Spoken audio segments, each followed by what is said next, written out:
Tickets went on sale to see a skiing and snowboarding competition at SunTrust Park. We found out some details about the event.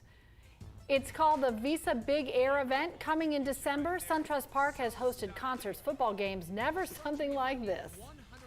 The stars of snowboarding are coming to Atlanta, like Olympic gold medalists Red Gerard and Jamie Anderson. They'll showcase their big tricks inside SunTrust Park. Transforming a baseball park into a winter playground takes a lot of work. They'll build a 15-story scaffold jump made up of 29,000 pieces of steel.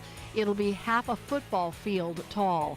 Most importantly, they need snow, a lot of snow, 800 tons of it. That's 1.6 million pounds, 10 times as heavy as the space shuttle, 450 times the weight of a car. And the science behind making snow is pretty interesting. Liquid nitrogen, compressed air, and water. And they'll be making snow when the average temperature in Atlanta is in the low 50s.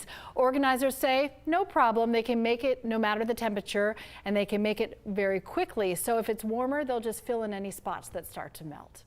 Boston's Fenway Park hosted a similar event in 2016, keeping snow cold not an issue there. This was the setup there, and it's what it'll look like at SunTrust in December, just the week before Christmas. All right, now